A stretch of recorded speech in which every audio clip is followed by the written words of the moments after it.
राम देव भगवान, अल्लाह खुदा, ईश आदि नाम एक ही शक्ति के हैं।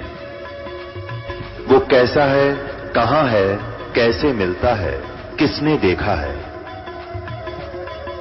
ये प्रश्नवाचक चिन्ह पूर्ण रूप से हटाने के लिए अवश्य सुनिए जगत गुरु तत्वदर्शी संत रामपाल जी महाराज के अमृत वचन, सर्व पवित्र धर्मों के पवित्र शास्त्रों के आधार पर। परमात्मा ने कहा ऐसे नहीं, इनको 6 भागों में बांटो सारे प्रसाद को, और प्यार से खाएंगे, प्रसाद बना के सबको खिलाएंगे। आप भी मेरे बच्चे हो।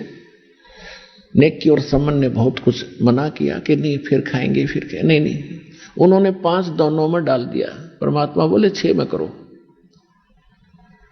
कि बच्चा तभी जागा नहीं है, सो रहा है, कोई बात नहीं, उसको भी खिलाएंगे प्रसाद प्रेम। अब ज्यादा बात ना बढ़ाने से उन्होंने चलो 6 में कर देते हैं। आवाज लगाएंगे, कहेंगे जी उठता नहीं, कहीं खेलने चला गया होगा। उन्होंने तो ये सोचा ऐसे कह दूंगा जा करके कि वो तो कहीं बाहर चला गया, महाराज जी यहां है नहीं, ऐसा सोचकर उन्होंने 6 में कर दिया। और कहा बैठो और बुलाओ सेव को। तो परमात्मा ने कहा आओ सेव जीम लो, यानी भोजन खाओ, ये प्रसाद प्रेम। और शीश कटा करें चोरों के, संतों को नितक सेम। सेव धड़ पे शीश चढ़ा और बैठा पंगत माही, और नहीं निशानी गर्दन के, ये ओ सेव अकनाही। बोलो कबीर भगवान की जय।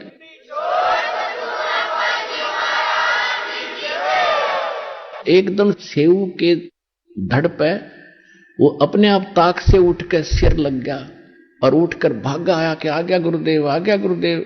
और बैठ गया उस पंगत में, यानी उन 6 की लाइन पूरी होगी पंक्ति। और परमात्मा कहा आओ सेव जीम लो, ये प्रसाद प्रेम। और सिर कटा करें चोरों के बेटा, संतों के नितक सेम। और सेव धड़ पे सिर चढ़ा और बैठा पंगत मां, और नहीं निशानी गर्दन के, यू ओ सेव उगना। निशान भी नहीं था उस बच्चे के। माता पिता उठकर देख कर आए कि क्या हो गया। वहां पर सिर्फ रक्त पड़ा था थोड़ा सा शरीर, और सब तो सामने वो बच्चा उनका जीवित था। बोलो कबीर भगवान की जय।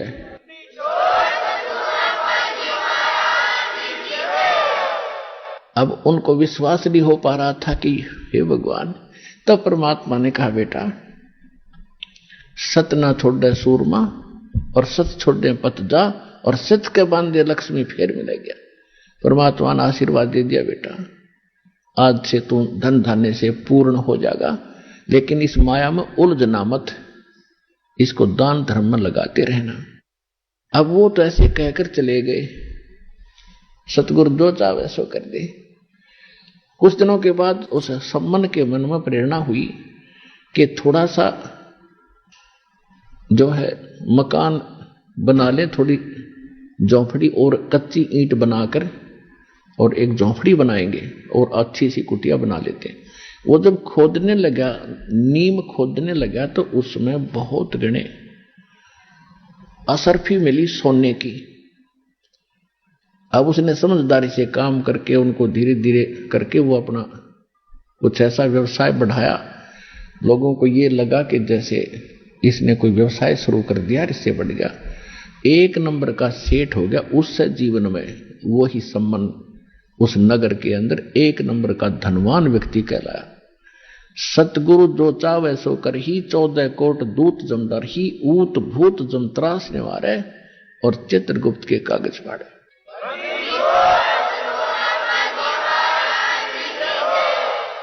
अपने आत्मा ये थी अमर कथा, ये थी सत्यनारायण कथा। ये तो इन्होंने कूड़े के ढेर में डाल दी, हमारा छीट भी नहीं लगने दी। और एक गीत गाया करते, मोर दोस्त का लड़का जीवित कर दिया कृष्ण भगवान, मोर दोस्त का लड़का जीवित कर दिया कृष्ण भगवान। अब कृष्ण जी की सतीथि अब सामने आई तो विष्णु अवतार थे, और विष्णु की क्या सतीथि आपके सामने स्पष्ट कर दिया दास ने, सब प्रमाण दे देकर। अब देखो जैसे दादू साहब कहते हैं, और संत सब कूप हैं और कहते धरीता नीर, और दादू अगम अपार है, वो दरिया सत कबीर। अब एक तो छोटा मोटा कुआं हो वो तो एक पीन पान का काम थोड़ा बहुत कुछ मोहल्ले का चला सकता है, वो सारा काम नहीं कर सकता। इसी प्रकार कोई झरना जरीता नीर यानी झरना बह रहा हो तो कुछ अक्षेत्र में थोड़ी बहुत सिंचाई कर सकता, बाकी अक्षेत्र भूखा ही भरेगा। और एक दरिया बह रही हो वो सारे काम करे। तो ये छोटे मोटे गुण तो साधु संत इन छोटे मोटे भगवानों में सब में होते हैं, लेकिन इतना अंतर समझना, और संत सब कूप हैं कहते झरीता नीर, दादू अगम अपार है वो दरिया सत कबीर। तो ये वो समर्थ है जिसमें सारे ही गुण संपन्न हैं, वो भी काम कर सकता है, और उनसे आगे भी जो सबको सुख दे सकता है वो कबीर भगवान है। अब धर्मदास जी ने फिर एक प्रश्न किया, कहने लगे मालिक आप कहते हो कि वैसे तो मुझे अविश्वास होना मेरा गलत है, लेकिन प्रश्न ना करूंगा तो मुझे कचोटते रहेंगे कि जैसे श्री कृष्ण जी के पास एक विपर सुदामा बहुत निर्धन था और वो 2 मुट्ठी चावल लेकर गया था सूखे, उनको खा करके एक उनका बहुत सुंदर महल बना दिया उस द्राविड़ देश में। सुदामा जी का कितना सुंदर महल बना दिया, उसको धन दे दिया। तो इन बातों से हम बहुत प्रभावित हैं मालिक। तो पुण्यात्मा दास बताएगा उस समर्थ की महिमा। देखो अब जैसे आपको पता है कि ये किस सत्र के भगवान है। जैसे एक तो मंत्री, कोई राज्य का प्रांत का मंत्री, वो भी थोड़ी बहुत राहत दे सकता है, लेकिन जो प्रधानमंत्री देगा वो नहीं दे सकेगा। इतना अंतर समझना। अब क्या था, जैसे सुदामा जी को केवल कितना दे दिया, एक कोठी बनवा दी और धन दे दिया, उसका वो एक जीवन थोड़ा सा व्यापन ठीक हो गया। और जन्म मृत्यु ना सुदामा की बची ना कृष्ण की, पशु योनि में जाना ना कृष्ण का बचा ना सुदामा का बचा। अब कथा सुनाता है दास। एक तैमुरलंग नाम का लोहार था, मुसलमान लोहार, और परमात्मा कहते हैं जो जन मेरी शरण है ताका हूं मैं दास, और गेल गेल फिरता रहूं जब तक धरती आकाश। अब परमात्मा पिछले संस्कारी हंस होते हैं उनके। अब तैमुरलंग की मां बड़ी भाग्यवान थी, मुसलमान जाति में थे, इतनी दयालु थी कि आए अतिथि को भूखा नहीं जाने देती थी। कई बार ऐसी अतिथि होती थी जैसे कोई रास्ता चलता राहगीर भी होता था, यात्री को भी प्रार्थना करके भोजन खा के जाना जी, वो भोजन खिलाती थी। तो बच्चे में वो संस्कार साथ साथ पल रहे थे। अब उन्होंने क्या किया, कई बार ऐसे होता था कि अपने खाने का उनके पास भोजन नहीं बचता था, माता बेटा दोनों भूखा सो जाते थे और अतिथि को पूरा संतुष्ट कर देते यात्री को। वो क्या करता था, इतना निर्धन था तैमुरलंग कि अन्य साहूकार लोगों की, धनी लोगों की भेड़ बकरियां चराया करता था, उससे उनको उस कनक मिलती थी मेहनताना। उसके साथ साथ एक पार्ट टाइम और टाइम करता था, पार्ट जॉब, एक लोहार के एहरन पे चोट लगाने की मजदूरी करता था शाम के समय। इतना निर्धन था, तब मां बेटा दोनों का गुजारा मुश्किल से हो रहा था। उधर से वो रोटी लेकर गया था, घर से बांध कर ले जाता था, खाना खा चुका था। तब परमात्मा वहां पहुंचे और एक फकीर साधु के रूप में। तो तैमुरलंग एक धार्मिक मां से जन्मा था। उसने कहा महाराज भोजन खाओगे, भूख लगी होगी। कहाँ बेटा भूख लगी है? कि महाराज मैं तो अभी भोजन खा लिया, आप पहले आ जाते तो आपको भोजन मैं यहीं दे देता। अभी मैं गांव से लाता हूं अपनी माँ के यहाँ से, घर से थोड़ी दूरी पर, घनी दूर नहीं है। और महाराज एक ध्यान करना, कोई बकरी भेड़ बकरी चली ना जा कहीं, मैं गरीब व्यक्ति हूं और हमसे इनका कर्जा पूरा नहीं होगा अगर गुम होगी तो। परमात्मा बोले बेटा निश्चिंत रह, तू जा। उसने अपनी माँ से बताया कि माँ ऐसे ऐसे एक साधु आया है और भूखा है। माँ ने जब 2 रोटी बनाई तो बोली बेटा मैं साथ चलूंगी और मैं दर्शन भी करके आऊंगी और बर्तन ले आऊंगी, तो कहीं फिर आएगा तो बकरी भेड़ बकरी गुम ना हो जाए, तो चौकस रहना, छोड़ क्यों आया बेटा? तो उन्होंने कहा माताजी मैं महाराज जी से कह के आया हूं, वो संभालेगा। कि अच्छा चल। तो फटाफट 2 रोटी बनाई, जैसा घर में आटा था सारा का उतना ही बचा था और लेकर चले गए। महाराज जी ने एक रोटी खाई। जब वो रोटी खाने लगा उसी समय माई कहने लगी, महाराज हम बहुत निर्धन हैं, हमारे घर पर तो कई बार आटा भी नहीं रहता है, दया करो, कुछ आशीर्वाद दो, हम कुछ 2 रोटी हमें ठीक मिल जाए। ऐसे उसने रोटी परमात्मा ने एक खाई, तब तक उसने 2-3 बार यह बात दोहरा दी। रोटी खाकर पी कर पानी का लोटा जल, परमात्मा खड़े हुए और वहां एक बेल रखी थी, भेड़ बकरी बांधने की, पशु बांधने की बेल होती है पतली पतली सी, इन बकरियों की तौर पतली होती है, उसको ऐसे मोड़ा, 4 बार उसको इकट्ठा करके छोटी सी बन गई और उसको उस बच्चे के कमर पर 7 बार मारी, 1 2 3 4 7 मारी। अम्माई ने सोचा कि ये बाबा जी कोई मेंटल है, इसको गुस्सा आ गया और मैंने इसको बार बार टोक दिया जिस करके मेरे बच्चे को ये पीट रहा है। तो माई ने कहा, महाराज बच्चे ने कोई गलती कर दी। ऐसे जब 7 बार तो उसने ऐसे मारी, वह बेल बना रखी छोटा टुकड़ा है, और फिर मारे लात और फिर मारे मुक्के। तो माई ने सोचा बाबा जी का कि शरण सी उठगी, इसका क्या गलती होगी हमसे। तो पूछने लगी, महाराज बच्चे ने कोई गलती कर दी? कि नहीं माता माई, जो पहले मैंने 7 संगल मारी है ना ये बेल, ये 7 पीढ़ी का राज दे दिया तेरे बेटे ताई, और आगे जो लात मुक्के मारे है ना, फिर ये छोटे छोटे टुकड़ों में तुम्हारा राज्य बट जाएगा, 7 पीढ़ी का राज दे दिया तेरे को। यूं कहकर वो अंतर्ध्यान हो गया भगवान। माई तब तक सोच रही थी बाबा जी कति मेंटल है, रोटी खाने का ब्योत नहीं, 7 पीढ़ी के राज का आशीर्वाद दे रहा है। तो जब वो अंतर ध्यान हो गए महाराज, तब उनका दिल हो गया कि ये तो कोई फरिश्ता ही था, ये तो कोई फरिश्ता था, ये तो महान आत्मा थे, कोई पाक आत्मा थी।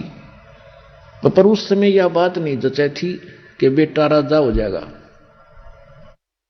अब क्या हुआ, कुछ दिनों के बाद वो जिस अहरण पर चोट लगाने जाता था, स्वप्न में मालिक कबीर भगवान ने उसको स्वप्न दिखाया कि बेटा जो अहरण वहां डला हुआ है उसके नीचे बहुत खजाना है, माया पैसा असरफी सोना बहुत ज्यादा है, उस अहरण को तू परचेज कर ले। अब वो सपने में कह रहा, महाराज परचेज कैसे करूंगा, हमारे पास तो एक पैसा नहीं है कि ये मेरा काम है, तो उससे प्रार्थना करना फिर आगे मैं जानू। तो उसने अपनी मां से बताया, मां आज वो महात्मा दिखे थे वही के वही, और उन्होंने ऐसे ऐसे कहा है और मुझे बताया है कि उसमें ऐसा खजाना दबा हुआ है, उसको धीरे धीरे व्यवसाय बढ़ाना, एकदम किसी को बताना नहीं तो बात बिगड़ जाएगी। तो मां कहने लगी, बेटा दिखा मुझे भी थे आज रात ने, वही महात्मा थे, वो क्या कह रहे थे ये मुझे याद नहीं रहा, इतना जरूर तूने बता भी याद आया कि वो दिखाई दिए थे मुझे, कुछ बोल रहे थे। तो उसने बताया, माता जी ऐसे ऐसे कहा कि बेटा है तो असंभव, फिर भी प्रार्थना करके देख ले।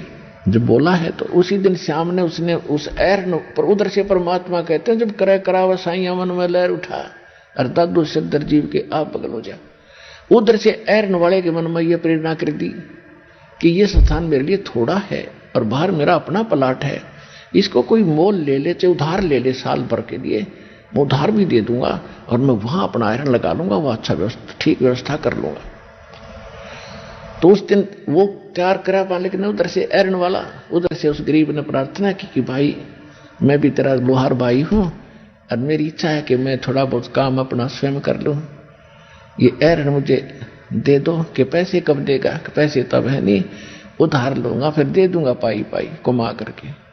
पक्की बात है कि पक्की, लिखवा लूंगा कि लिखवा ले। उन्हें लिखवा दिया, अगले दिन खाली कर दिया, नौका नो छोड़ दिया सारा सारा और वहां चले गया। उधर से माँ बेटा ने दोनों ने दीवार बनाई मिट्टी की, उसके ऊपर एक झोपड़ी डाली, फिर लगे खोदने। वो तो जो मालिक ने भर रखा था खजाना सारा पाया। तो उसने क्या किया, धीरे धीरे पहले बकरियां खरीदी, बकरी भेड़ खरीदी, फिर उनको बेचा, फिर खरीदी, फिर बेचा, से दिखाया 1-2 महीने। फिर उसने घोड़ों का व्यापार शुरू किया।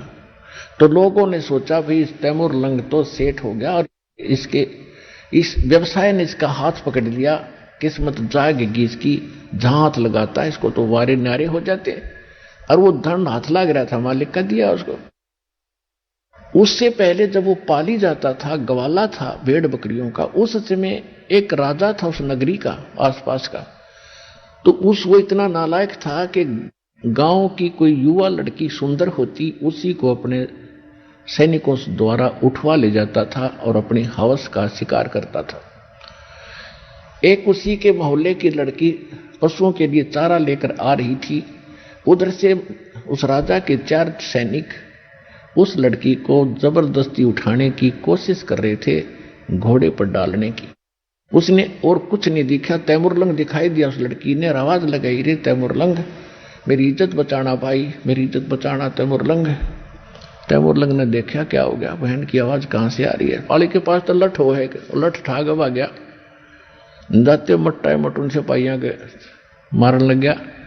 वो एक था, वो गिनती में कई थे, उसको अच्छी तरह ऐसा मार के डाल दिया, अपनी तरफ से उनको मर्द समझ कर छोड़ा, लड़की को उठा ले गए। जब वो होश में आया तो उसके मन में उसके बाद एक का बात रट लग रही थी कि यदि मैं राजा बन गया, इस राजा को मजा चखाऊंगा, इसने बहनों की इज्जत लूटी है, इसको टुकड़े टुकड़े करके मारूंगा। तो अब उसके हुआ फिर श्रेड उठेगी, अगर राजा बनूं, सेना तैयार करूं, धन बतेरा हो गया। अब मालिक का आशीर्वाद था कि राजा बनेगा ही बनेगा, वो तो अंकुर मालिक का डाला हुआ, वो तो फलेगा ही फलेगा। तो उसने आसपास के नगर वालों लड़कों को यही कथा सुनाई है कि ये राजा बड़ा निकम्मा है, बहन बेटियों की इज्जत लूटता है, तो मेरे सैनिक बनो, मैं तुम्हें नौकर रखूंगा, मेरे पास पैसा बहुत हो गया है व्यापार से, और ऐसे ऐसे करेंगे, बताना नहीं किसी को। युवा बच्चे बड़े दृढ़ होते हैं, तो उनको 1-2 रुपया दो से महीने का तनख्वाह का देना शुरू किया। घोड़े लाया खरीद के, जंगल में एक पूरी फैक्ट्री लाई, एरन डाले, लोहार था, सबकी ढाल और तलवार तैयार कर करके सैकड़ों हजारों की संख्या में पूरा अन्वेषण तैयार कर लिया।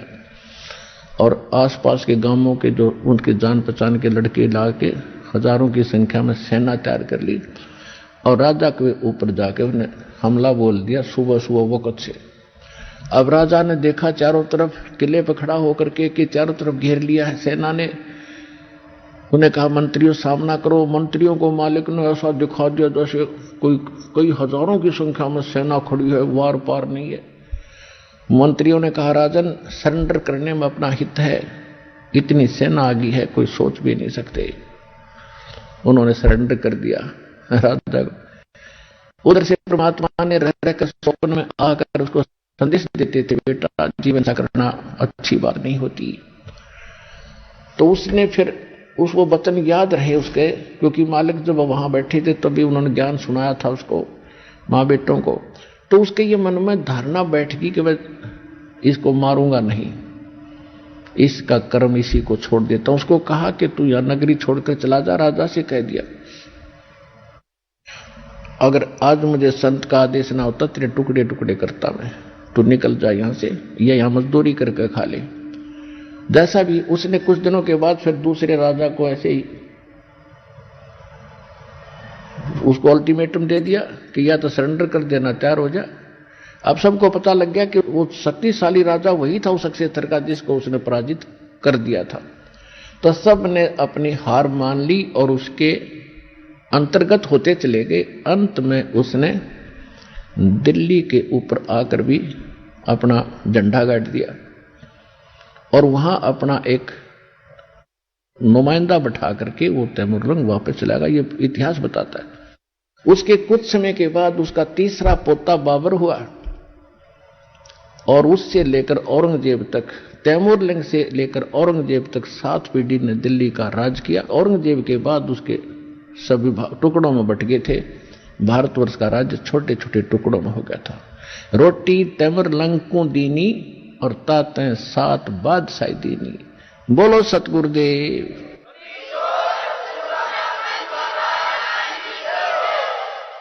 तो एक रोटी खाकर समर्थ ने 7 पीढ़ी का राज दे दिया। कृष्ण जी ने एक झोपड़ी बनवा दी उसकी, उस समय भगवान मान लिया। और ताम्रलिंग को फिर मालिक ने फिर संभाला जब उसने बकवाद याद दिलाई, मूर्ख, जो मनुष्य जीवन ऐसे खोने का नहीं है।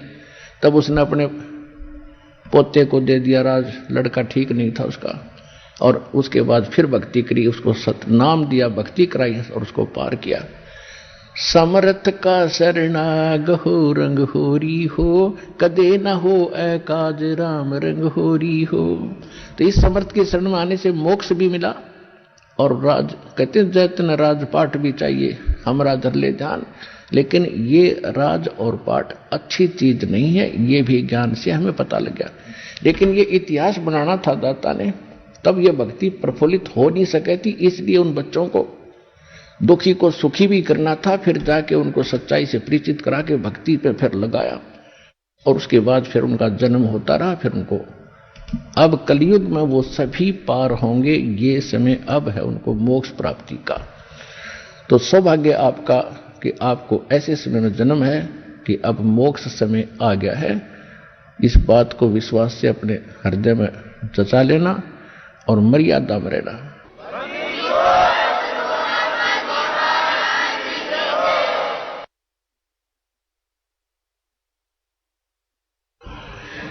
परम पिता परमात्मा पूर्ण ब्रह्म, सारी सृष्टि के रचनहार कबीर परमेश्वर जी की असीम रजा से आप सभी पुण्यात्माएं सत्संग सुनने के लिए उपस्थित हुए। इस काल भगवान ने जिसके लोक में हम रह रहे हैं, ये 21 ब्रह्मांड का क्षेत्र है। और इस काल भगवान ने जिसकी कैद में, जिसकी जेल में हम रह रहे हैं, इसने एक सुनियोजित षड्यंत्र रच के हमें यहां पर फंसा रखा है, बांध रखा है।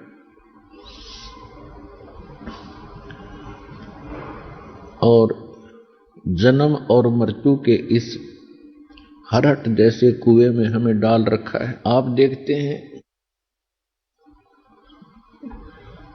विश्व के जितने भी मानव हैं या अन्य प्राणी हैं, पूरा जीवन एक रोजी रोटी के निर्वाह के लिए ही करते करते पूरा समाप्त कर जाते हैं। और कोई ना कोई त्रुटि फिर भी रह ही जाती है। परमेश्वर ने आके हमें ज्ञान कराया और आप जी के ऊपर मेहर की, आपको यहां वो परमात्मा ही लाया है। नहीं तो काल भगवान आपको ऐसे शुभ स्थान पर आने नहीं दे सकता। ऐसे सत स्थान के अतिरिक्त ये कहीं जाओ, कहीं तीर्थों पर जाओ, कोई व्रत उपवास रखो, कहीं पर भी कुंभ के मेलों में जाकर प्राप्त करो, वहां अनगिन लोग चले जाते हैं। क्योंकि वहां काल भगवान का अपना जाल है कि ये यहां चक्कर काट काट के मनुष्य जीवन बर्बाद कर जावे और फिर 84 लाख योनियों के इस लंबे फेर में चक्कर के अंदर ये डाल देता है, फिर निश्चिंत हो जाता है। और परमात्मा आते हैं, हमें ये ज्ञान कराते हैं कि आप जहां रह रहे हो ये काल का लोक है, ये स्थान रहने का नहीं है, ये स्थान ठीक नहीं है। परमात्मा के विधान में लिखा है कि वो परमात्मा प्रत्येक युग में आते हैं और वो 3 प्रकार से सभी असंख्य ब्रह्मांडों की वो केयर टेक करते हैं, सभी को संभालते हैं, सबका धारण पोषण करते हैं। तो वो 3 स्थिति से करते हैं। एक स्थिति परमात्मा की है कि वो सतलोक के अंदर मानव सदृश शरीर में विराजमान है, एक सिंहासन के ऊपर बैठे हैं, तख्त पर बैठे हैं, सिर पर मुकुट है भगवान का जैसे राजा लोग पहनते हैं, और ऊपर एक श्वेत छत्र है, छत्र छाता, और एक बहुत बड़ा आलीशान गुम्बज है, उसके सेंटर में भगवान बैठे हैं, सतपुरुष बैठे हैं, अमर पुरुष बैठे हैं। उनके एक रोमकूप में यानी एक रोम में समझो बाल में इतनी चमक है, करोड़ सूर्य मिला दे, करोड़ चंद्रमा, दोनों की मिली जुली रोशनी भी फीकी रहे तो बाकी बॉडी का कितना प्रकाश होगा ये अंडरस्टूड है। उसके पश्चात परमात्मा दूसरी स्थिति में प्रत्येक युग में एक लीला करने आते हैं और किसी सरोवर के अंदर जहां कमल के फूल खिले होते हैं उस पर आकर के नवजात शिशु का रूप धारण करके सतलोक से चलकर आते हैं अपने निज स्थान से, और वहां एक शिशु रूप धारण करके कमल के फूल पर विराजमान होते हैं। वहां से कोई निसंतान दंपति उनको ले जाते हैं और वहां उनकी परवरिश की लीला कुंवारी गायों से होती है। ये परमात्मा ने लीला की है और वेद उसका साक्षी है, वेद उसके विटनेस हैं कि परमात्मा नवजात शिशु रूप धारण करके जब आते हैं वो ऐसी ही लीला करते हैं। तो कबीर परमात्मा ये जो बनारस में काशी में धानक रूप में रहा करते थे, दुल्हे रूप में, ये अमर पुरुष हैं, ये सत्य पुरुष हैं, असंख्य ब्रह्मांड के ये रचनहार हैं, सृजनहार हैं और हम सभी आत्माओं के भी ये उत्पत्ति करता है। ये सर्व उत्पादक प्रभु हैं। तो ये दूसरी प्रकार की लीला प्रत्येक युग में करते हैं और प्रत्येक युग में इनके भिन्न भिन्न यहां नाम होते हैं। जैसे सतयुग में सत्सुकृत नाम रहता है भगवान का, उसमें ऋषि परंपराएं ज्यादा होती हैं जो साधु संत भक्ति मार्ग दर्शाते हैं, तो उसमें ऋषि सत्सुकृत नाम से परमात्मा प्रसिद्ध हुए थे। त्रेता में यही लीला की थी, शिशु रूप धारण करके आए थे और उनको निसंतान एक ब्राह्मण दंपति उठाकर ले गया था और वो मुनिंदर ऋषि के नाम से प्रसिद्ध हुए थे। द्वापर युग में परमात्मा को एक वाल्मीकि परिवार निसंतान दंपति उठा के ले गए थे। द्वापर में करुणा में नाम था और वाल्मीकि नाम से प्रसिद्ध हुए थे। वो वाल्मीकि नहीं थे जो सतयुग में हुए हैं, वो अन्य थे। उसके बाद तो वाल्मीकि एक जाति परंपरा पड़ी थी और इस कलयुग के अंदर परमात्मा अपने वास्तविक नाम से आते हैं, कबीर नाम से, कबीर देव नाम से, कबीर साहब नाम से। तो परमात्मा स्वयं भी बताते हैं, सतयुग में सत सुकृत कह टेरा, त्रेता नाम मुनिंदर मेरा, द्वापर में करुणा में कहाया, कलियुग नाम कबीर धराया। और परमात्मा खुद कहते हैं, अवधू अवगत से चल आया, मेरा कोई भेद मर्म ना पाया। मात पिता मेरे कछु नाही, ना मेरे घर दासी, जुल्ला का सुत आने कहाया, जगत करे मेरी हंसी। मात पिता मेरे कछु नाही, ना मेरे घर दासी, जुल्ला का सुत आने कहाया, जगत करे मेरी हंसी। ना मेरा जन्म ना गर्भ बसेरा, बालक बन दिखलाया, काशी शहर जल कमल पर डेरा, तहां दुलाहे न पाया। अदर गगन भंवर गुफा में जहां निध वस्तु सारा, तेरा ज्योत स्वरूपी अलख निरंजन ये धरता ध्यान हमारा।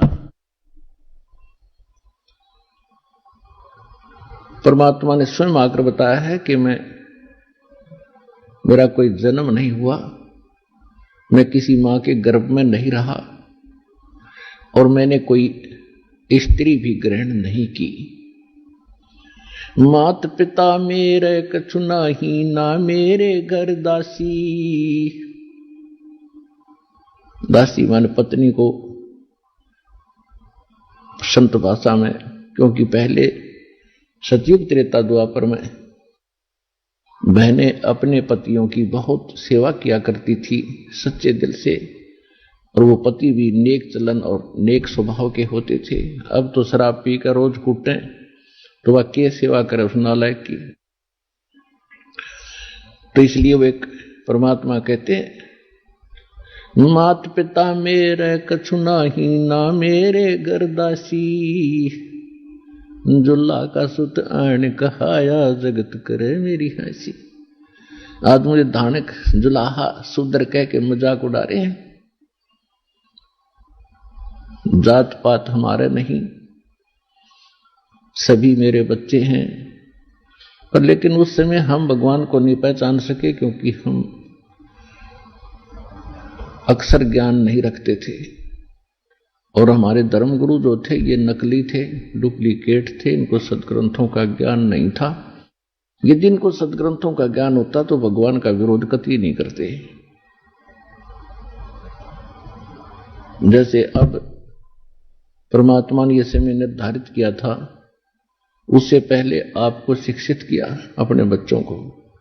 परमात्मा नहीं चाहते थे ये शिक्षा रूपी विष आपको पिलाना, लेकिन ये अनिवार्य था, इसलिए आपको शिक्षित किया। ये शिक्षा आपको केवल इसीलिए दी है कि आप सदग्रंथों को जाने, स्वयं देखें, समझें और परमात्मा को पहचाने। अन्यथा इस शिक्षा ने हमें क्या दिया? अभिमानी बना दिया। आपस में प्यार रहा नहीं, माया के अतिरिक्त कुछ ध्यान नहीं, भगवान 100 कोस हो गया हमारे से। कोई बड़े बड़े अधिकारी बनकर ये सोच बैठे हैं कि बस मैंने सब कुछ पा लिया। तो यह भूल इस माया ने डाल दी। पहले हमारे बुजुर्ग कितने आधीन, विनम्र और दया भाव वाले थे, आए अतिथि का आदर करते थे। अब ये लगभग ये सारी परंपराएं समाप्त हो चुकी हैं, कृतघ्नता हमारे अंदर समा चुकी है। तो परमात्मा को ये पता था कि ऐसा इनमें एक बार दोष आएगा, लेकिन उस दोष को मेरे पास ऐसा ज्ञान है तुरंत ही साफ कर दूंगा। तो वो अब ज्ञान हमें प्राप्त हुआ है। तो परमात्मा को हम पहचानेंगे तभी तो उसके निकट आएंगे। जब तक हमें दृढ़ विश्वास नहीं होगा कि हु इज गॉड, परमात्मा कौन है और what is right way of worship, सही साधना कौन सी है, तो हमें कोई भी डगमग करता रहा हम उसी की मान लेते थे। कोई छोटी मोटी अटपट कर देता, थोड़ी बहुत वाणी वेद मंत्र सुना देता, हम उसको विद्वान और बहुत अच्छा जानकार मान लिया करते थे। अच्छा कोई वक्ता होता उसके ऊपर आकर्षित हो जाते थे। तो अभी तक हमारा इन्होंने साइकिल बना रखा था, हमें टिकने नहीं दे रहे थे। अब हम ऐसे टिक जाएंगे हमें कोई हिला नहीं सकेगा। चाहे ब्रह्मा विष्णु महेश आकर वार्ता कर लियो हमारे साथ, आखिर में वो फिट्टे मुंह होकर ही जाएंगे। अन्य संतों की तो बात ही छोड़ो, ये तो सामने आ ही नहीं सकते इस ज्ञान के। तो कहने का भाव यह है कि एक सौभाग्य आपका कि आपको ये अनमोल रतन मिल रहा है, इसको संभाल के रखना, इसको ऐसे वैसे ना समझना। ये अनमोल मंत्र मिला है। परमात्मा कहते साईं यूं मत जानियो प्रीत घटे मम चित। इस मालिक के नाम को, भगवान को ऐसे एक सेकेंडरी थिंग मत समझना। साईं यूं मत जानियो प्रीत घटे मम चित, मरूं तो तुम सुमृत मरूं और जीवत समरुन्नत। ऐसा भाव बनाओ भगवान। तो वो परमात्मा आकर हमें ज्ञान सुनाते थे। सन 1398 में संवत 1455 ज्येष्ठ मास की पूर्णमासी, ज्येष्ठ सुदी पूर्णमासी यानी जेठ उतरते की पूर्णमासी को सुबह सुबह परमात्मा सतलोक से चलकर आए, एक शिशु रूप धारण किया, कमल के फूल पर विराजमान हो गए। लहर तारा तालाब नामक एक सरोवर था बनारस काशी शहर के अंदर। वहां से उनको नीरू नीमा नाम के जुलाहा दंपति जो निसंतान थे वो उठा ले गए। ये नीरू नीमा उसी जन्म में ब्राह्मण थे, गौरी शंकर और सरस्वती इनका नाम था। मुसलमानों ने इनको जबरदस्ती मुसलमान बना दिया था। पहले ये शिव के पुजारी थे, इन्होंने फिर वो शिव की पूजा छोड़ के जो मुसलमानों की क्रियाएं थी वही प्रारंभ कर दी थी, और इसके साथ साथ उन्होंने जुलाहे का काम प्रारंभ कर दिया था। पहले जो दक्षिणा आती थी उसे अपना निर्वाह करते थे, फिर बाद में वो दक्षिणा बंद होगी, क्योंकि वो कथा किया करते थे पहले भगवान शिव की, शिव पुराण की, उसे दक्षिणा आती थी। और बाद में फिर वो मुसलमान बनने के बाद उनके सामने निर्वाह का संकट उत्पन्न हुआ तो उन्होंने जुलाहे का काम शुरू कर दिया, जो बहुत आसानी से और कम खर्चे में प्रारंभ हो गया था। ये कार्य करते करते उनको काफी समय बीत गया था। वो जुलाहा नाम से प्रसिद्ध हो गए थे। उस समय परमात्मा उनको मिले, वो उठाकर ले गए थे। जिस समय परमात्मा सतलोक से आए, शिशु रूप धारण किया, ऊपर से आ रहे थे, तो वहां एक अष्टानंद नाम के ऋषि उसी लहर तारा तालाब के ऊपर प्रतिदिन स्नान करने जाते थे। स्वच्छ जल था, गंगा की लहरों से उछलकर वो सरोवर का रूप धारण किया करता था। तो फिर सारा वर्ष उसके अंदर, वर्षा के दिनों में दरियाएं बहुत गहरी और ऊपर तक भर के चलती हैं, उनके ऊपर से पानी उछलकर गौ घाटों में से वो लहर तारा तालाब का रूप धारण कर लेता था। और फिर सारा वर्ष स्वच्छ जल, क्योंकि गंगा का जल खराब नहीं होता, सारा वर्ष वो फिर शुद्ध जल उस सरोवर के अंदर एकत्रित रहता था। उसमें कमल के फूल उगे रहते थे। वहां पर एक बाहर बनी में जंगल सा होता था, उसके चारों तरफ वृक्ष सुंदर उगे हुए होते थे। तो वहां पर अष्टानंद नाम के एक ऋषि प्रतिदिन अपनी स्नान भी करते थे और सुबह सुबह वहां कुछ साधना भी किया करते थे। और अष्टानंद जी कौन थे? ये स्वामी रामानंद एक महापुरुष हुए हैं, जिनका बहुत बड़ा बोलबाला था, जिनको माना जाता था कि ये चारों वेदों के विद्वान हैं, पुराणों और श्रीमद् भगवत गीता को ये अच्छी तरह जानते हैं, समझा है, यानी बहुत बड़े प्राकांड विद्वान प्रसिद्ध थे। उन्होंने 1400 ऋषि शिष्य बना रखे थे। किसने? स्वामी रामानंद जी ने, जो उनके द्वारा बताए गए ज्ञान को आगे प्रचार करते थे। और वो वैष्णव साधु थे। स्वामी रामानंद जी श्री विष्णु जी को इष्ट रूप में मानते थे, वैष्णव परंपरा से संबंधित थे और वैष्णव परंपरा का ही वो आगे प्रचार करते थे। जिसको भी वो शिष्य बनाते थे एक कंठी देते थे। कंठी कैसे होती है?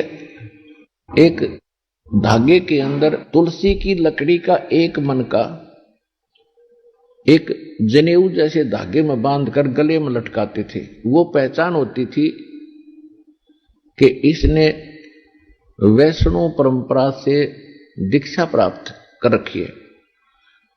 तो ऐसी वो एक कंठी भी देते थे। और उन्हीं 1400 ऋषियों में से एक अष्टानंद ऋषि थे, जो लहर तारा तालाब के ऊपर प्रतिदिन अपनी साधना स्नान करके वह प्रतिदिन अपना नित्यनेम किया करते थे। ब्रह्म मुहूर्त सूर्य उदय होने से पहले लगभग 1.5 घंटा उसको ब्रह्म मुहूर्त बोलते हैं। उस समय अष्टानंद जी वहां स्नान करके अपनी साधना करने के लिए तत्पर थे। उधर से परमात्मा सतलोक से चलकर आ रहे थे। एक बहुत तेजो में प्रकाश का गोला, प्रकाश पुंज आसमान से उसको आते हुए देखा। वो बहुत गति से आ रहा था। अब जो ही अष्टानंद जी ने ऊपर ध्यान किया, इतना तेज था कि उसकी चरम दृष्टि उसको सहन नहीं कर सकी, आंखें बंद होगी। आंखें जब बंद हुई तो उसने क्या देखा कि एक शिशु का रूप दिखाई दिया, उस जो पुंज दिखाई देता था, प्रकाश का गोला नजर आता था। जब आंखें बंद हुई तो उसने क्या देखा कि एक बालक शिशु रूप है।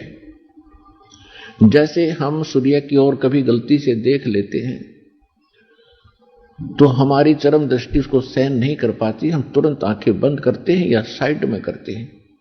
तो हम क्या देखते हैं कि सूर्य का प्रकाश रहित एक आकार गोला सा दिखाई देता है। और पहले ऐसा नहीं नजर आ रहा था, केवल प्रकाश दिखाई देता था, फिर हमें प्रकाश रहित आकार सूर्य का दिखाई देता है। यही दशा उस अष्टानंद की हुई। जब उसने उस तेज पुंज के गोले को देखा, आंखें सहन नहीं कर सकी, तुरंत बंद हुई। बंद हुई तो क्या देखा कि प्रकाश रहित एक शिशु का रूप दिखाई दिया। काफी देर तक उसकी दृष्टि में वही रहा, ऐसे देखे वैसे देखे। जो ही उसने थोड़ी देर के बाद देखा तो क्या देखा कि वो प्रकाश जो आ रहा था वो उसी लहरतारा नामक सरोवर के एक कोने में जाके सिमट गया। उसके बाद उसको कुछ दिखाई नहीं दिया। अब उसने सोचा कि ये क्या हुआ आज मेरे साथ, ये कोई मेरी भक्ति की उपलब्धि है या कोई और ही लीला है। अपने गुरुदेव से इसका समाधान चाहूंगा। वो तो छोड़ के साधना उठकर चला गया। उसने स्वामी रामानंद जी से जाके प्रार्थना की कि गुरुवर, आज मैंने ऐसे ऐसे एक दृष्टांत देखा, ये मेरी भक्ति का कोई प्रतिफल है या कोई मेरी वैसे ही कोई भ्रमणा शंका है। तो रामानंद जी को जैसा ज्ञान था उसने अपने शिष्य का समाधान इस प्रकार किया कि बेटा, ऊपर के लोकों से जब अवतार गण आते हैं तो उनकी ऐसी ही स्थिति होती है, तारा सा टूटता है प्रकाश का, और वो किसी मां के यहां गर्भ में आते हैं, कुछ दिनों के बाद जन्म लेकर वो लीला करेंगे। तो काशी में कोई महापुरुष का अवतरण हुआ होगा। अब उस रामानंद जी के जो भगवान थे वो विष्णु जी उर्फ कृष्ण जी उर्फ रामचंद्र जी, और ये इनके भगवान मां से जन्म लिया करते हैं। इनको इतना ही ज्ञान था। तो आत्मा ऊपर से आती है, जो अच्छी आत्माएं होती है उनकी ऐसी ही स्थिति होती है, लेकिन वो मां से जन्म लेते हैं। लेकिन ये परमात्मा है, ये मां से जन्म नहीं लेते। तो उसकी शंका का समाधान इस प्रकार कर दिया।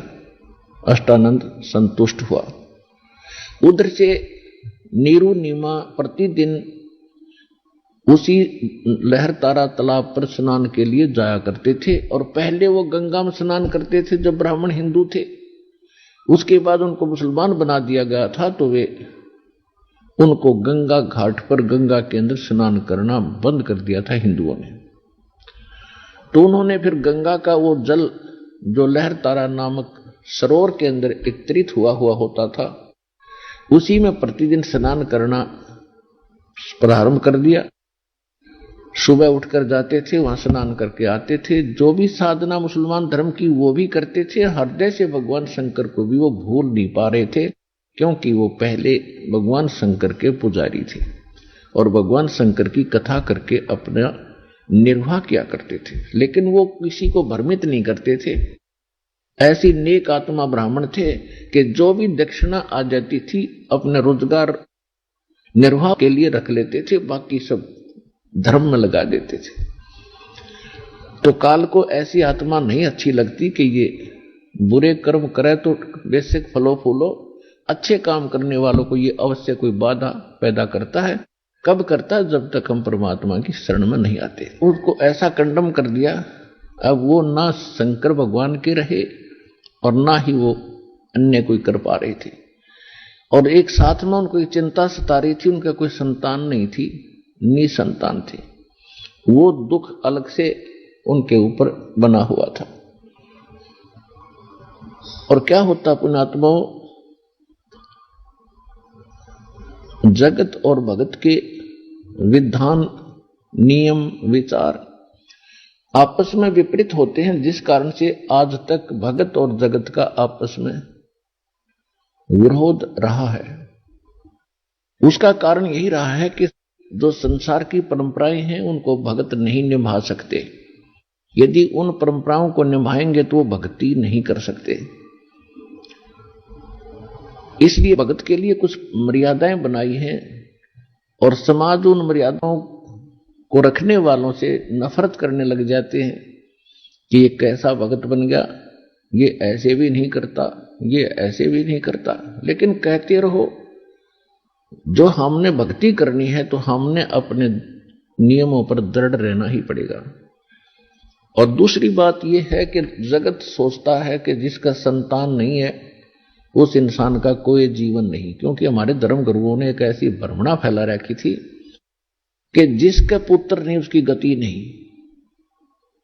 कमाल की बात करती। आइए अब हम उन श्रद्धालुओं के अनुभव जानते हैं जो जगत गुरु तत्वदर्शी संत रामपाल जी महाराज जी से दीक्षा प्राप्त कर चुके हैं तथा उनके द्वारा बताए गए भक्ति मार्ग पर चल रहे हैं। सर नमस्कार। नमस्कार सर जी। क्या नाम है आपका? ओम प्रकाश बारोटिया। ओम प्रकाश जी, कहाँ से आए हो आप? जी गांव बांडा, 2 कैम, तहसील अनूपगढ़, डिस्ट्रिक्ट श्रीगंगानगर, राजस्थान से जी। सर, संत रामपाल जी महाराज जी से जुड़ने से पहले आप क्या भक्ति साधना करते थे? जी सतगुरु रामपाल जी महाराज से जुड़ने से पहले हमें एक डेरा सच्चा सौदा सिरसा गुरमीत राम रहीम से जुड़े थे। करीब जब मैं 4th कक्षा में पढ़ता था 94 से नाम दीक्षा ली थी। सर, जो आप गुरमीत राम रहीम सिंह से जुड़े हुए थे उनके द्वारा बताई गई साधना आप बचपन से कर रहे थे, तो सर आपका संत रामपाल जी महाराज जी से जुड़ने के पीछे क्या कारण रहा? संत रामपाल जी महाराज से जुड़ने का कारण यह रहा कि मैं भक्ति करता था। हमारे बचपन से ही हम धन सतगुरु से करते हुए भी और अन्य भी देवी देवताओं की भक्ति करते थे कि झाड़ फूंक भी जाते थे। हमारे क्या हुआ कि कुछ घर में दिक्कत थी, भूत प्रेत की बाधा बहुत ज्यादा थी। जब मेरी शादी हुई, जब मेरी पत्नी को आते ही भूत प्रेत की सताने लगे, कभी वो शरीर के ऊपर दाब आ जाता था, कभी कुछ हो जाता था और कभी कुछ भी।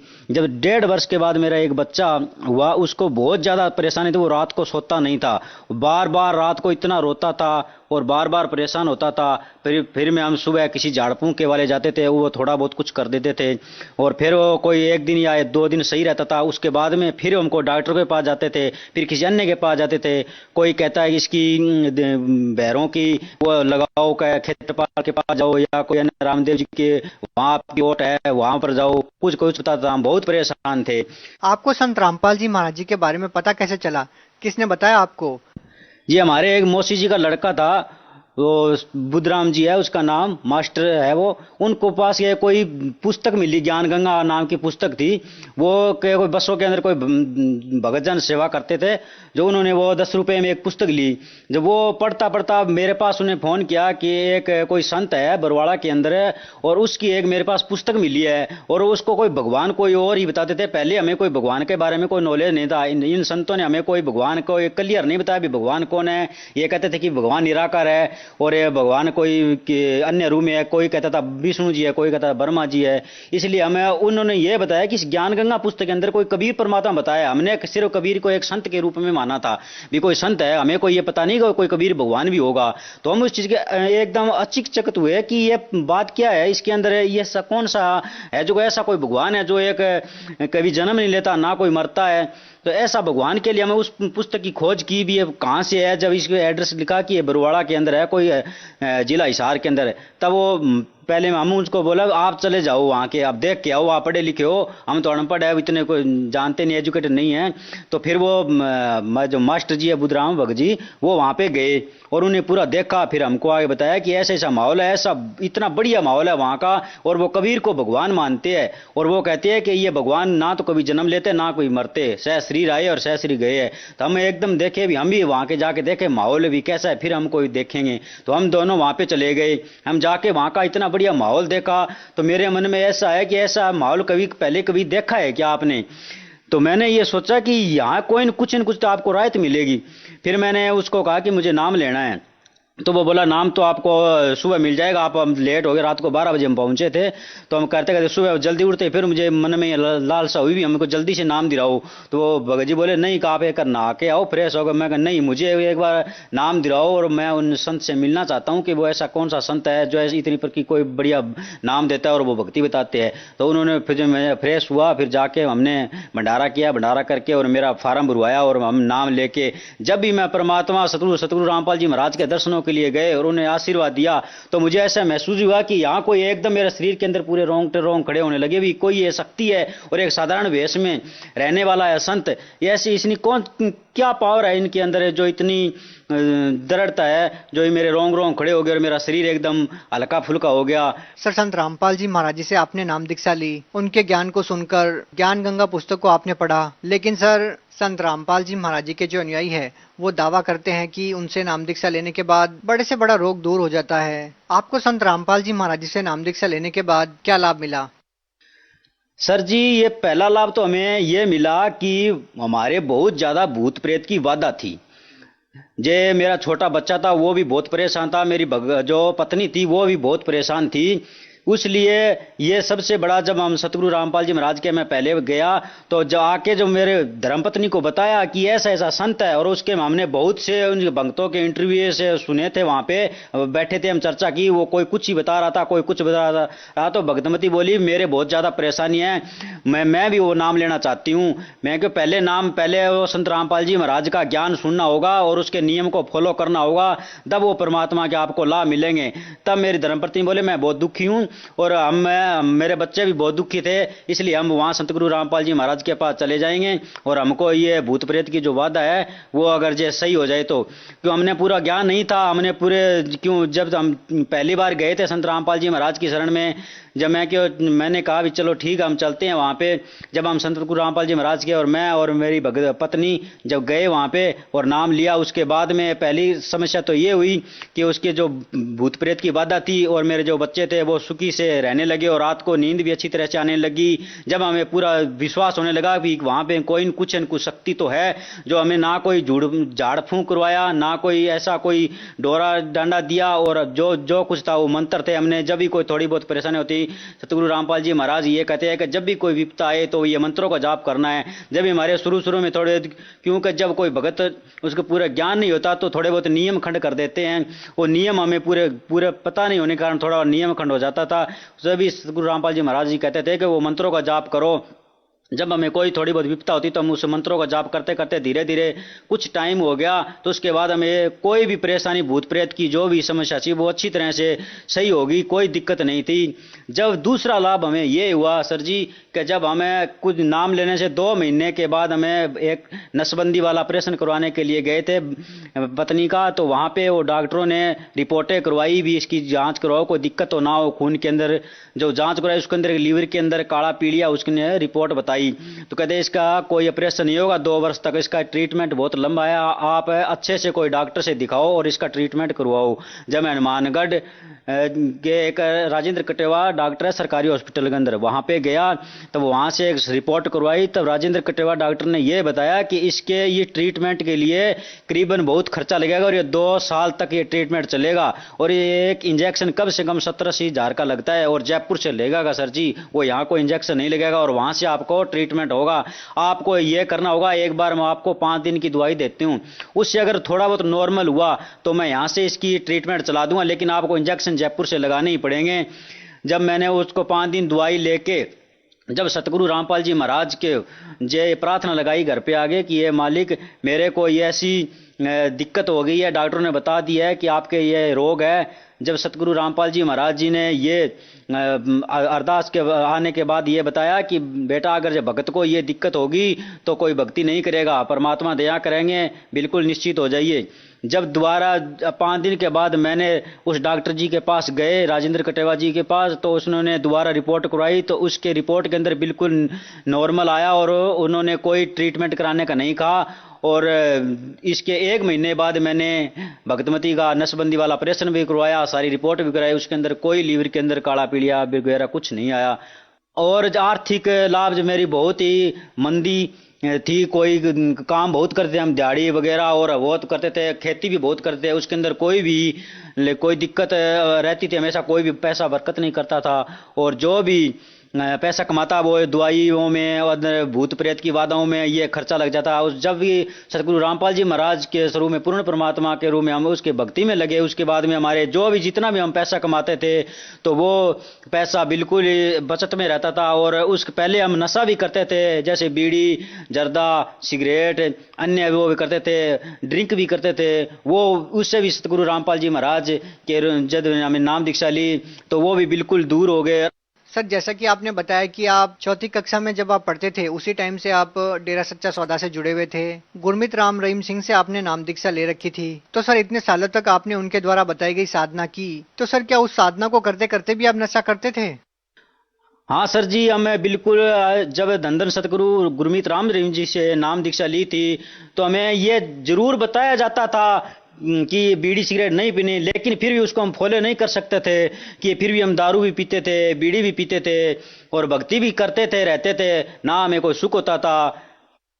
सर, संत रामपाल जी महाराज जी भी नशा छोड़ने के लिए बोलते हैं और ज्यादातर उनके अनुयायी बोलते हैं कि बरसों पुरानी उनकी नशे की लत छूट गई। तो सर, क्या आप ये दावा कर सकते हैं कि संत रामपाल जी महाराज जी का हर एक अनुयायी आज कोई भी नशा नहीं करता? हाँ सर जी, ये हम पूर्ण रूप से दावा कर सकते हैं कि संत गुरु रामपाल जी महाराज के जितने भी अनुयायी है, आप ट्राई करके देख लो, जितने भी मीडिया वाले हैं, कोई भी पैसा दे के देख लो उनसे, अगर वे आपको एक बीड़ी पीने की दूर बात है वो छुए तक भी नहीं है, ना कोई किसी को माचिस तक नहीं रहे। उनके जितने भी छोटे छोटे बच्चे हैं उनको भी आप ये बोल के देखना कि आप बीड़ी के लिए माचिस भी मांग लेना, अगर वो आपको माचिस भी नहीं उठा के देंगे। क्योंकि सतगुरु रामपाल जी पहले हमें इसके पता नहीं था कि शास्त्र अनुसार जो भक्ति है, उन संतों ने नाम ही हमें को ये बताया कि कौन भगवान है, कौन से शास्त्र है। धन सतगुरु में जब हम जुड़े थे हमें यह भी नहीं पता था कि शास्त्र क्या है, वेद क्या है, गीता क्या है। सर, आप गुरमीत राम रहीम सिंह से बचपन से जुड़े हुए थे, आपने उनकी भक्ति साधना को, उनके डेरे के माहौल को, उनके आश्रम के माहौल को आपने अच्छे से जाना है। तो सर, हम आपसे ये जानना चाहेंगे कि सर, गुरमीत राम रहीम में और संत रामपाल जी महाराज जी में आपको क्या अंतर नजर आता है? गुरमीत जी और सतगुरु रामपाल जी महाराज में ये अंतर है कि उनकी भक्ति है जो वो शास्त्र अनुकूल सतगुरु रामपाल जी महाराज भक्ति देते हैं, और जो गुरमीत राम जी उसके कोई प्रमाण नहीं था जी। जो भक्ति के अंदर जो मंत्रों के नाम में कोई पता था अभी कौन से मंत्र कैसे करने चाहिए क्या है, बस उन्होंने वो नाम दे दिए और ये बोला ये मंत्र है और ये भक्ति है, ये करो। उसके बाद कोई कहीं जाओ, कहीं कुछ भी खाओ पियो, कोई नहीं। और सतगुरु रामपाल जी हर पल पल पर हमें अगवा कराते हैं कि बच्चों इस सत्संग को सुनो, इस ज्ञान को सुनो, अगर ये अगर करोगे, ये कर्म करोगे तो ये लाभ होगा, ये कर्म करोगे तो ये हानि होगी। इसका पूर्ण रूप से हमें ये दावा है कि सतगुरु रामपाल जी महाराज जो शास्त्र अनुकूल भक्ति देते हैं, इनसे हमें ये पूर्ण अगवा होता है कि इस नशा करेंगे तो ये हानि होगी, और ये अगर कोई मांस वगैरह ये खाएंगे तो इसके ये हानि होगी। सर, जैसे कि आपने संत रामपाल जी महाराज जी से नाम दीक्षा ली, आपको अद्भुत लाभ हुए, तो सर क्या जो लोग आज संत रामपाल जी महाराज जी से जुड़ेंगे, क्या उनको भी आपकी तरह लाभ होंगे? हाँ सर जी, इनको भी वही लाभ है जैसे संत रामपाल जी महाराज पहले मंत्र देते वही, वैसे ही आज जितने भी भगत जुड़ रहे हैं, आज लाखों की तादाद में भगत जुड़ रहे हैं दिल्ली, तो उनको वैसे ही लाभ हो रहे हैं जैसे पहले हो रहे थे। क्योंकि लाभ तो वो परमात्मा के सतगुरु रामपाल जी के शब्द ने करनी है, जो शास्त्र अनुकूल भक्ति दे रहे हैं वो मंत्रों ने करने हैं। सर, आप भगत समाज को क्या संदेश देना चाहते हैं? संदेश तो जी हमारे सतगुरु रामपाल जी महाराज दे रहे हैं। हम तो एक प्रार्थना कर सकते हैं कि जो भगत आज सतगुरु रामपाल जी महाराज से जुड़ना चाहते हैं वो टीवी सत्संग देखे, और उसका जितना भी कि मानव जन्म ये दुर्बल है, मिले ना बारंबार, जैसे तरवर से पत्ता टूट गिरे बहु न लगता डार। ये मनुष्य जन्म सर जी बार बार नहीं मिलता। और भक्त से यही निवेदन करते हैं कि वो जल्दी से जल्दी संत गुरु रामपाल जी महाराज के आए हुए उनके ज्ञान जो है टीवी के माध्यम से सुने और जल्दी से जल्दी ग्रहण करे और अपना मोक्ष कराए। बहुत बहुत धन्यवाद। सत्संग।